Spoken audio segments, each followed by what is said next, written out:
ভালোবাসা মানুষের জীবনের সবচেয়ে সুন্দর অনুভূতির নাম। আর বিয়ে সেটা তো সবার কাছেই একটা সুন্দর সাজানো স্বপ্নের মতো। কিন্তু সেই সুন্দর সাজানো স্বপ্নটাই যদি আপনার দুঃস্বপ্নে পরিণত হয়, আপনার জীবনের ভালোবাসাটাই যদি আপনার জীবনের কাল হয়ে দাঁড়ায়, তখন কি করবেন আপনি? ওই ভয়ঙ্কর পরিস্থিতিতেও ভালোবাসাটাকে আঁকড়ে ধরে বেঁচে থাকার চেষ্টা করবেন, নাকি পালিয়ে গিয়ে নিজের জীবন বাঁচানোতে ব্যস্ত হয়ে পড়বেন? এমনই অদ্ভুত এক ভালোবাসার গল্প নিয়ে আজ আমি এক্সপ্লেন করব কোই মেরে দিল সে পুছে মুভিটা, যার প্রত্যেকটা মুহূর্তে থাকা ভয়ঙ্কর টুইস্ট আপনাকে ভেতর থেকে নাড়িয়ে দেবে। তো চলুন এখন আর কথা না বাড়িয়ে আমি মিস বাঙালি এক্সপ্লেনার শুরু করছি আজকের এক্সপ্লেনেশন। মুভির শুরুতে দেখানো হয় আজকের গল্পের নায়ক আমানকে। আমান ফ্যাশন ডিজাইনিং নিয়ে পড়াশোনা করছে। সে খুব শান্ত স্বভাবের মানুষ। আমান তার বাবা মিস্টার পুরীর সঙ্গে থাকে। তাদের বাবা ছেলের সম্পর্ক বাবা ছেলে কম আর বন্ধু বেশি।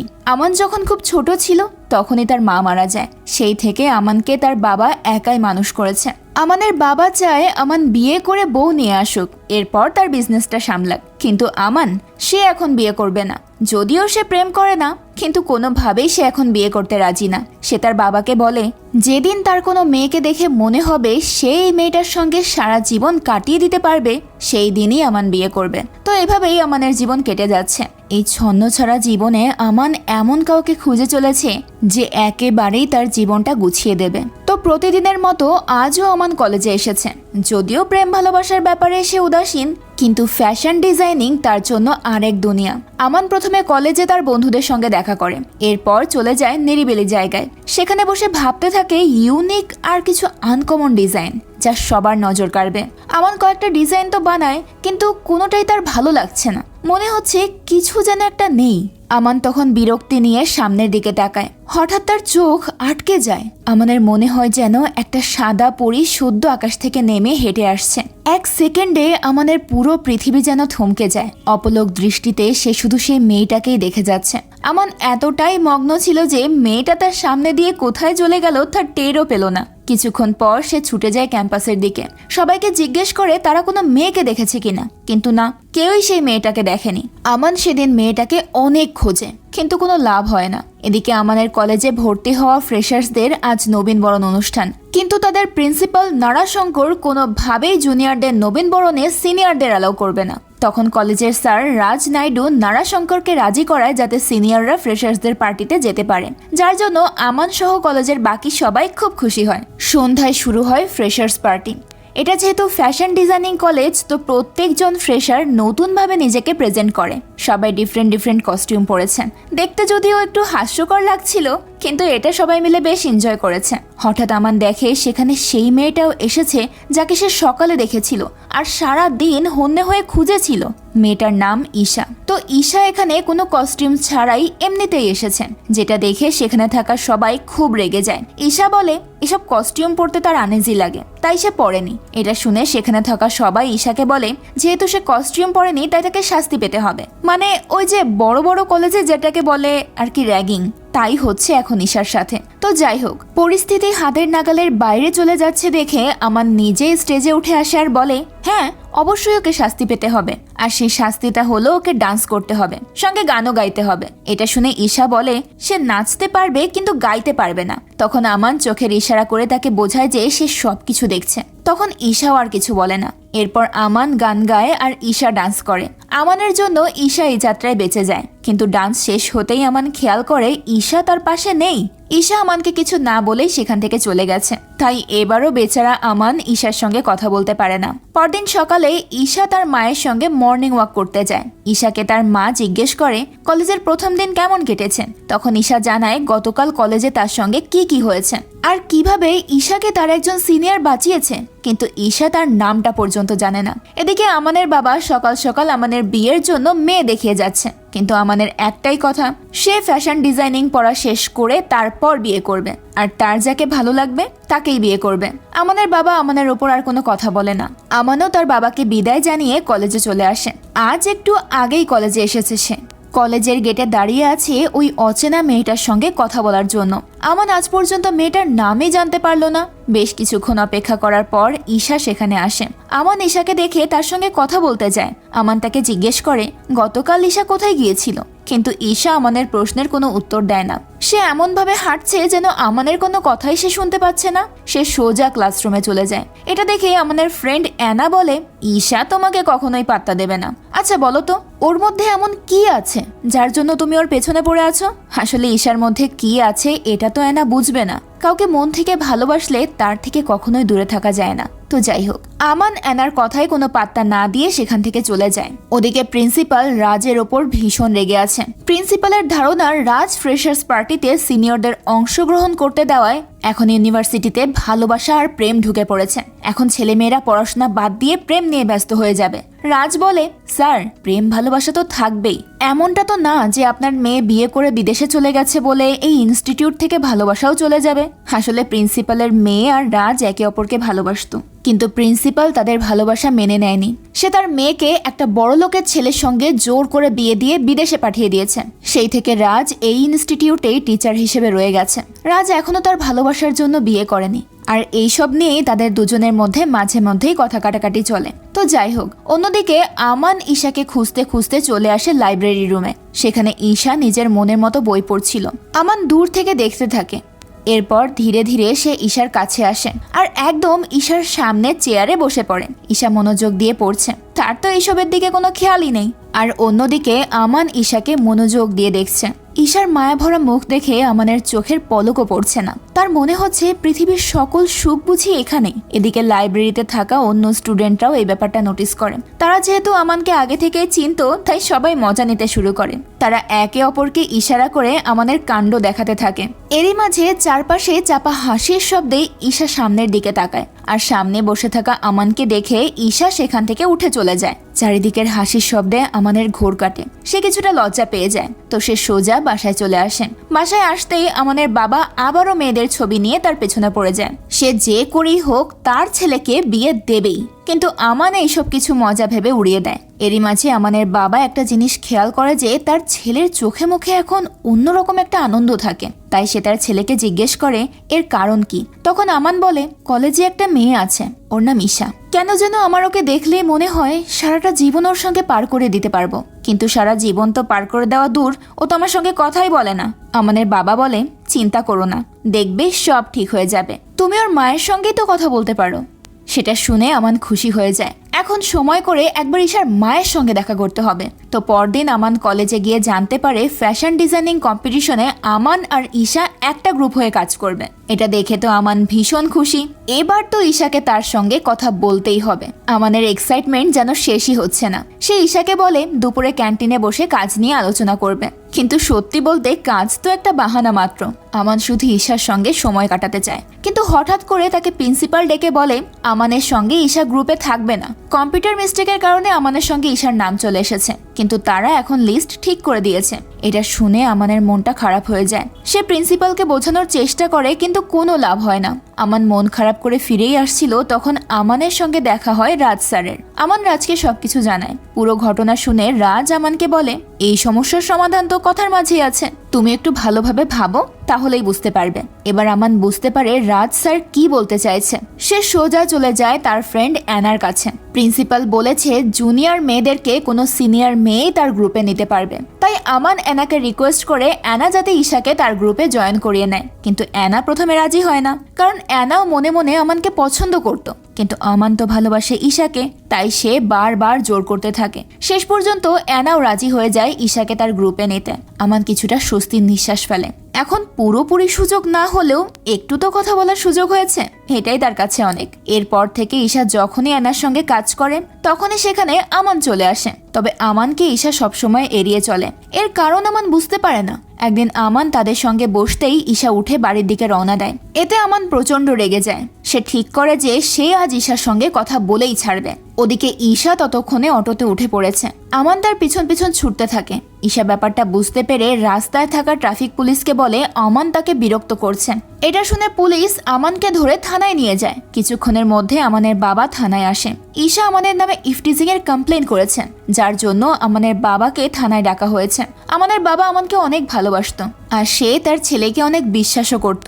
সে জানে তার ছেলে এসব কিছু করেনি, তাই সে পুলিশকে বলে দেয় সে চলে যাওয়ার পরেই যেন পুলিশ আমানকে ছেড়ে দেয়, কারণ সে চায় না আমান তাকে দেখে লজ্জা পাক। তো আমানের বাবা থানা থেকে বেরিয়েই প্রথমে রাজকে ফোন করে ঈশার সম্পর্কে জেনে নেয়। এরপর তারা দুজন মিলে আমান আর ঈশাকে মেলানোর জন্য একটা প্ল্যান করে। প্রথমে রাজ প্রিন্সিপালের কাছে গিয়ে ভ্যালেন্টাইন পার্টি অর্গানাইজ করার জন্য অনুমতি নিয়ে নেয়। যদিও প্রিন্সিপাল প্রেম ভালোবাসার কথা শুনলেই রেগে যায়, কিন্তু রাজ তাকে ম্যানেজ করে নেয়। এই পার্টি অর্গানাইজ করবে আমানের বাবা, কিন্তু সেটা আমান কিংবা অন্য কেউই জানে না। আরো মজার ব্যাপার হচ্ছে এখানে শুধুমাত্র স্টুডেন্টরা নয়, বরং তাদের প্যারেন্টসদেরকেও ইনভাইট করা হয়েছে। কি বুঝতে পারলেন না তো আমানের বাবা আর রাজ মিলে কি প্ল্যান করছে? একটু অপেক্ষা করুন, এক্ষুনি বুঝতে পারবেন। তো সবার মতো ঈশাও তার মায়ের সঙ্গে এই পার্টিতে আসে। পার্টির শুরুতে রাজ সবার সঙ্গে আমানের বাবার পরিচয় করিয়ে দেয়। আমান তো তার বাবাকে এখানে দেখে কিছুই বুঝতে পারছে না। তখন আমানের বাবা বলে, আসলে আমি ওই মেয়েটাকে একটু দেখতে চেয়েছিলাম যে আমার ছেলের ঘুম নষ্ট করেছে। এখন তুমি যদি ওর মায়ের সামনে তোমার মনের কথা বলো, তাহলে দেখবে ও তোমাকে সিরিয়াসলি নেবে। আর আমি সবার প্যারেন্টসদেরকেও আসতে বলেছি, এতে করে ওর বিশ্বাস হবে যে তুমি ওকে ভালোবাসো। আমানের বাবার কথা শুনে আমান বলে, কিন্তু বাবা, আমার মনে হচ্ছে ও আসবে না। তখনই আমানের কথা ভুল প্রমাণ করে এন্ট্রি নেয় ঈশা, সাথে তার মাও ছিল। আমানের বাবা ঈশা আর তার মাকে রিসিভ করে। এবার আমানের পালা তার মনের কথা খুলে বলার। আমান চলে যায় স্টেজে। সে গানে গানে বলে দেয় তার মনের লুকোনো সব অনুভূতি, কিন্তু ঈশার মুখ গম্ভীর। সে আমানকে ইগনোর করেই যাচ্ছে। আর শেষ পর্যন্ত পার্টি থেকে সে বেরিয়েই যায়। দূর থেকে ঈশার মা সবকিছুই খেয়াল করে। সে বুঝতে পারে আমান ঈশাকে সত্যি অনেক ভালোবাসে। রাতে ঈশা একা একা বসে ভাবছে, আর কাগজে তার অজান্তেই আমানের ছবি আঁকছে। যখন তার মায়ের আওয়াজে তার ঘোর কাটে, তখনই সে ওই ছবিটা ছিঁড়ে ফেলে দেয়। এতে আমরা বুঝতে পারি ঈশাও আমানকে ভালোবেসে ফেলেছে। কিন্তু প্রশ্ন হলো, কেন ঈশা আমানের ভালোবাসায় সাড়া দিচ্ছে না? এদিকে ঈশা তার কোনো কাজেই মনোযোগ দিতে পারছিল না, যার জন্য সে তার কোনো অ্যাসাইনমেন্টও করতে পারেনি। পরদিন ক্লাসে ঈশা তার অ্যাসাইনমেন্ট না নিয়ে আসার কারণে টিচার তাকে অনেক কথা শোনায়। এমনকি তাকে ক্লাসরুম থেকে বের করেও দেওয়া হয়। তখনই সেখানে আমান আসে। আমান তাকে ডাক দিলে তার রাগ আরো বেড়ে যায়। সে আমানকে বলে, আমান যদি তার পিছু না ছাড়ে তাহলে সেই কলেজ ছেড়ে চলে যাবে। এটা শুনে আমান চুপ হয়ে যায়।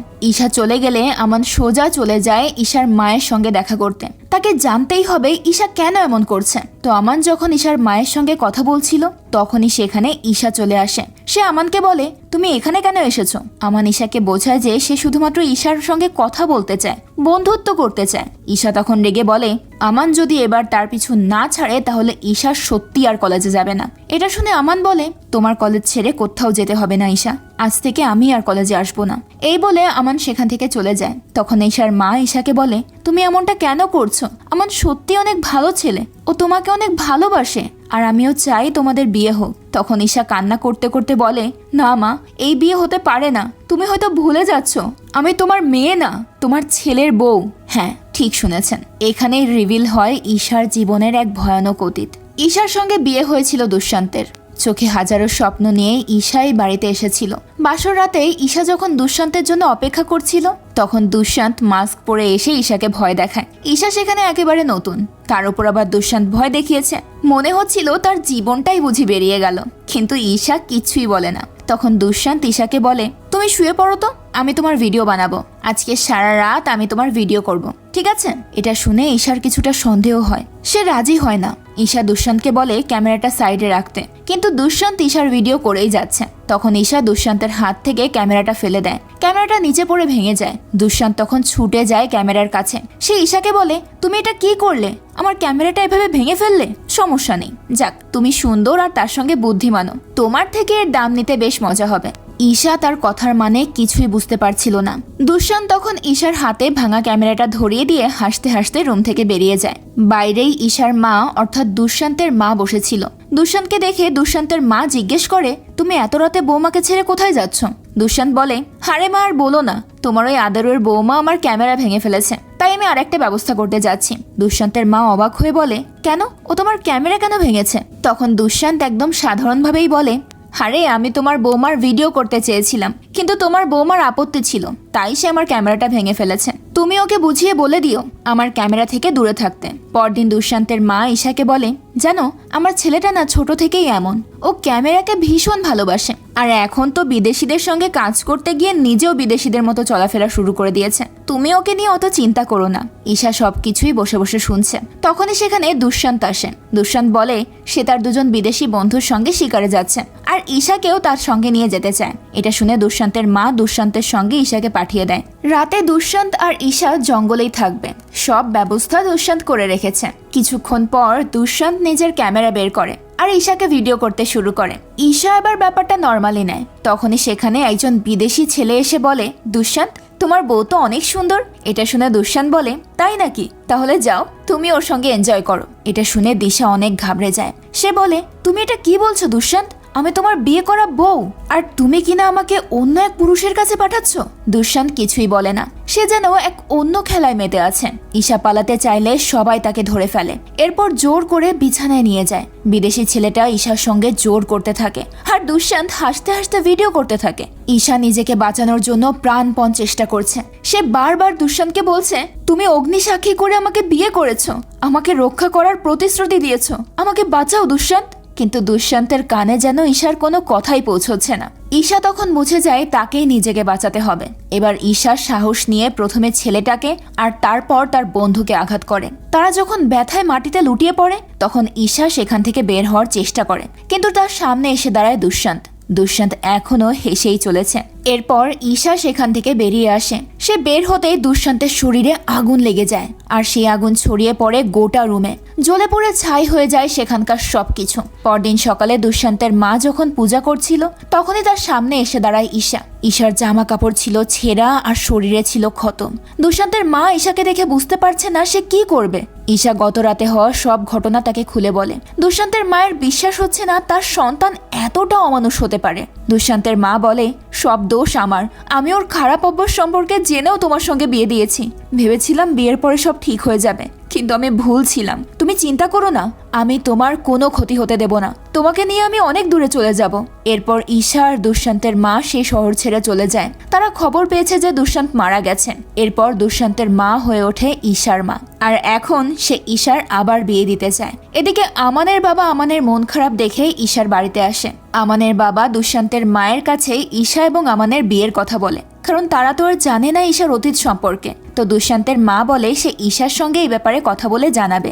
এরপর আমানের বাবা চলে যেতেই দুষ্যন্তের মা ঈশার কাছে আসে, আর আমানের বাবা যে বিয়ের প্রস্তাব দিয়েছে সেই বিষয়টা তাকে জানায়। ঈশা বলে সেই বিয়ে করতে পারবে না, তার তো বিয়ে হয়ে গেছে। এটা শুনে দুষ্যন্তের মা বলে, কেন সেই শয়তানের কথা ভেবে তুমি কষ্ট পাবে ঈশা? তুমি ভুলে যাও তোমার বিয়ে হয়েছে। আমি দুষ্যন্তের সঙ্গে তোমার বিয়ে দিয়ে তোমার জীবনটা নষ্ট করেছিলাম। এখন আমাকে একটা সুযোগ দাও তোমার জীবনটা গুছিয়ে দেওয়ার। দুষ্যন্তের মায়ের কথা শুনে ঈশা আমানকে বিয়ে করতে রাজি হয়ে যায়।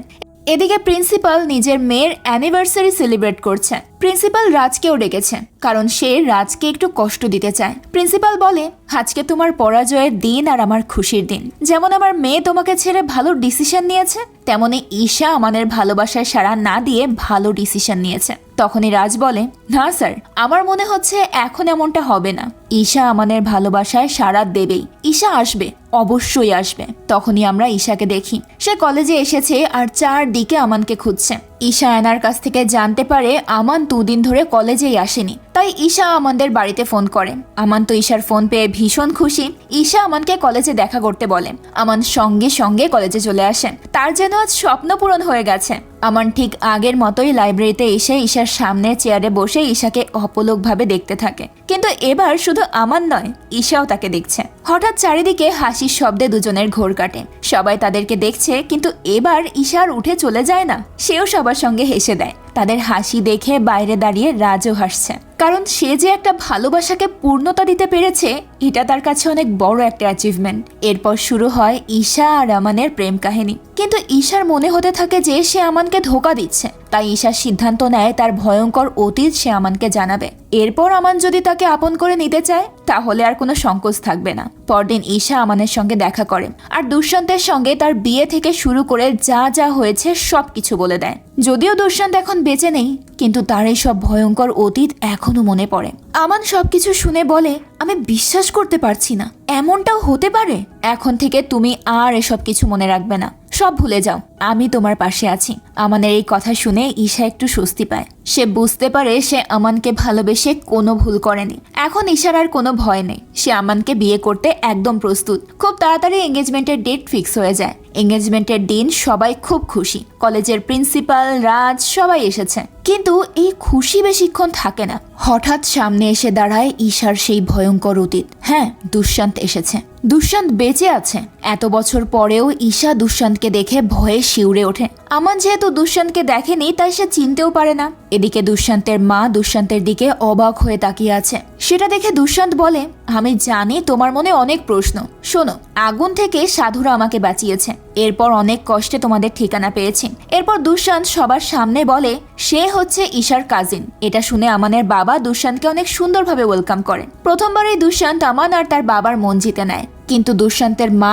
খুব ভয় পেয়ে যায়, কারণ সে বুঝতে পারছিল দুষ্যন্তের উদ্দেশ্য খুব একটা ভালো হতে পারে না। কিন্তু সে নতুন পরিবারের সামনে কথাও বাড়াতে চাচ্ছিল না, তাই সে দুষ্যন্তকে সেখান থেকে চলে যেতে বলে। দুষ্যন্ত চলে যায়, কিন্তু যাওয়ার আগে বলে যায় সে আবারও আসবে। পার্টি শেষে ঈশা ভয়ে দুষ্যন্তের মায়ের কাছে বসে আছে। দুষ্যন্তের মা বুঝতে পারছে না তার কি করা উচিত। তখনই হঠাৎ ফোনটা বেজে ওঠে। ঈশা ফোন ধরতেই ওপাশ থেকে বলে ওঠে, আমাকে বিয়ে করে তোমার এত ভালো লেগেছে যে আবার বিয়ে করছো? এটা শুনতেই ঈশা ফোনটা রেখে দেয়। দুষ্যন্তের মা বুঝতে পারে ফোনটা দুষ্যন্ত করেছে। আবারও ফোন বাজলে এবার ফোনটা রিসিভ করে দুষ্যন্তের মা। দুষ্যন্ত বুঝতে পারে তার মা আছে ফোনের ওই পাশে। সে বলে, আমি জানি মা, তুমি এবার ফোনটা রিসিভ করেছো। মা বলে, কি চাও তুমি? কেন আবারও ফিরে এসেছো এখানে? দুষ্যন্ত হাসতে হাসতে বলে, আরে মা, আমি তো শুধুমাত্র ঈশার বিয়েতে শুভেচ্ছা জানাতে এসেছি। তুমি এত ভয় পাচ্ছ কেন?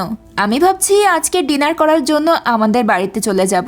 দুষ্যন্তের কথা শুনে স্পষ্ট বোঝা যায় তার উদ্দেশ্য একেবারেই ভালো ছিল না। সে কোনোভাবেই ঈশার বিয়েটা হতে দেবে না। দুষ্যন্তের হাসির শব্দ তার মাকে যেন ভেতর থেকে নাড়িয়ে দেয়। সে ফোনটা রেখে দেয়। এরপর ঈশাকে বলে, তুমি চিন্তা করো না, তোমার বিয়ে আমানের সঙ্গেই হবে। কারণ দুষ্যন্ত বেঁচে থাকলেও তোমার স্বামী ওই দিনই মারা গেছে। ঈশা কান্না করতে করতে বলে, আমি এখন কি করব মা? দুষ্যন্ত আমাকে বাঁচতে দেবে না। দুষ্যন্তের মা বলে, চিন্তা করো না, আমি সব সামলে নেব। সেই রাতটা এভাবেই কেটে যায়। পরদিন সকাল হতেই আমান ঈশার সঙ্গে দেখা করতে আসে। আজ তাদের জুয়েলারি কিনতে যাওয়ার কথা। কিন্তু অদ্ভুত ব্যাপার হলো, আমানের সাথে ছিল দুষ্যন্ত। সে তো আমানের সঙ্গে এমন ভাবে মিশে গেছে যেন সে আমানেরই বন্ধু। দুষ্যন্তকে আমানের সঙ্গে দেখে দুষ্যন্তের মা আর ঈশা দুজনেই ঘাবড়ে যায়। ঈশা এতটাই ভয় পেয়েছে যে সে নিজের রুম থেকেই বের হয় না। আমানের কারণ জিজ্ঞেস করলে ঈশা কিচ্ছুই বলতে পারে না। শুধু বলে তার খুব ভয় হচ্ছে যদি সে আমানকে হারিয়ে ফেলে। কারণ সে তো এখনো আমানকে বলেনি যে দুষ্যন্ত হলো তার স্বামী, যাকে সবাই মৃত ভেবেছিল।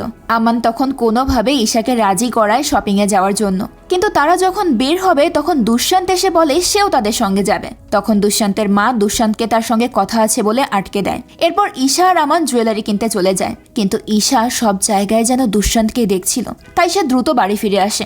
রাতে ঈশা ঘুমের মধ্যেও সেই রাতের স্বপ্ন দেখে ভয়ে চিৎকার করে উঠে বসে। ঈশার মা তখন তার আওয়াজ শুনে দৌড়ে আসে। তখনই ঈশার ফোন বেজে ওঠে। ফোন রিসিভ করে দুষ্যন্ত অর্থাৎ ঈশার মা।